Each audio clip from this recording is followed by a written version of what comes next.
Comment est-ce qu'on fait la différence entre une création humaine et une création de l'IA? Bon, la solution qui semble évidente, c'est l'étiquetage. Tout le monde en parle. Mais est-ce que c'est vraiment une si bonne idée? On va analyser ensemble ce que disent plusieurs experts pour y voir un peu plus clair. C'est la grande question du moment, non? Les frontières entre ce qui est créé par un humain et ce qui est artificiel sont en train de devenir hyper floues. On a tous ce sentiment qu'il est quasiment impossible de savoir si on regarde une photo, si on lit un texte ou même si on écoute une voix qui est réelle ou entièrement synthétique. Ce chiffre 1121, il est assez parlant. C'est le nombre de sites d'information entièrement générés par une IA que l'organisation NewsGuard a identifié en octobre 2024. Et pour vous donner une idée de la vitesse à laquelle ça va, en mai 2023, il n'y en avait que 49. C'est une véritable explosion.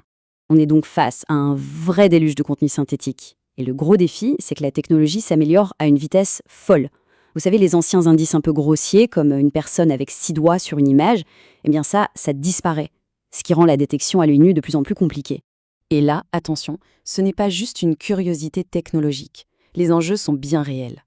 Comme le souligne NewsGuard, ces sites, qui tournent souvent sans aucune supervision humaine, peuvent propager de la désinformation à très grande échelle et même servir des objectifs de propagande.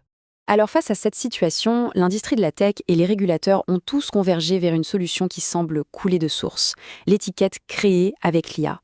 L'idée c'est simple, restaurer la confiance par la transparence. Et tout le monde s'y est mis. Meta a son label Made with AI, Google a son outil SynthID, Adobe a ses Content Credentials, et même l'Union européenne, avec son fameux AI Act, exige que les contenus générés par IA soient clairement identifiés. Bref, on a l'impression d'une approche unifiée et pleine de bon sens. C'est là que les choses se compliquent, parce que plusieurs experts commencent à tirer la sonnette d'alarme. Et si cette solution, qui paraît si intuitive, n'était pas du tout la réponse miracle qu'on espère? Et si pire, elle créait plus de problèmes qu'elle n'en résolvait?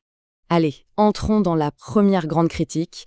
Elle vient de Shinabe, de NewsGuard, et elle se concentre sur les défauts très pratiques, très concrets de cette stratégie d'étiquetage. Ce que Shinabe explique ici, c'est simple, mais c'est fondamental. Une étiquette, ça n'a de valeur que si absolument tout le monde l'utilise. Or, dans la vraie vie, qui va jouer le jeu? Les acteurs bien intentionnés. Ceux qui veulent désinformer, eux, vont tout simplement ignorer les règles, contourner les systèmes ou même créer de fausses étiquettes. L'étiquetage devient alors un outil pour les honnêtes, mais complètement inutile contre les malveillants. Et ce n'est pas tout. Passons au deuxième problème, qui est peut-être encore plus pernicieux. Il est soulevé par Cathy Brem, qui est directrice de l'innovation à France Télévisions. Elle met en lumière un effet pervers. Les étiquettes peuvent, sans le vouloir, détruire la confiance du public. Cathy Brem, elle, apporte une nuance super importante. Pour elle, étiqueter les images et les vidéos, oui, c'est pertinent, ça aide à tracer leur origine. Par contre, pour le texte, c'est beaucoup plus risqué. Des études ont montré qu'une simple mention rédigée avec l'aide de l'IA peut faire chuter la confiance des lecteurs envers la totalité d'un site d'information. Et là, on voit bien le dilemme. Une telle politique d'étiquetage systématique pénaliserait les rédactions, surtout les plus petites, qui utilisent l'IA comme un super assistant pour des tâches de transcription, de traduction ou pour faire des résumés. En gros, on punirait l'innovation et l'efficacité au nom d'une transparence qui, au final, se retourne contre elle. Bon, alors, on fait quoi? On abandonne tout? Pas du tout. Les experts s'accordent à dire qu'il faut juste changer de perspective. La solution, ce n'est peut-être pas une simple rustine technique, mais plutôt une approche beaucoup plus centrée sur l'humain. Et là voilà la vraie solution, celle proposée par Shinabe et Cathy Brem. C'est l'éducation aux médias. Le but, ce n'est pas de coller une alerte sur chaque contenu, mais de donner à tout le monde les outils pour développer son esprit critique, pour comprendre ce qu'elle y a, et surtout pour savoir reconnaître une source d'information qui est fiable. Et c'est là qu'intervient notre troisième experte, la futurologue Sophie Wittfeld, avec une perspective encore plus audacieuse. Elle nous invite à dépasser la peur pour aller vers une nouvelle forme de confiance.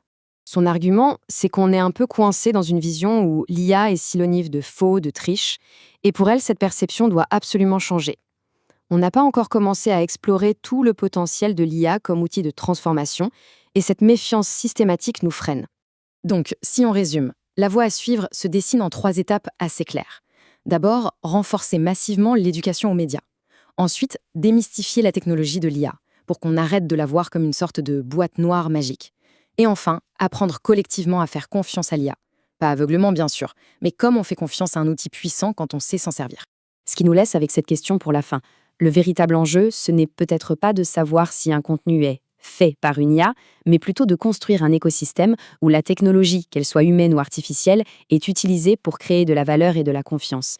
La question n'est plus seulement de se méfier, mais d'apprendre à discerner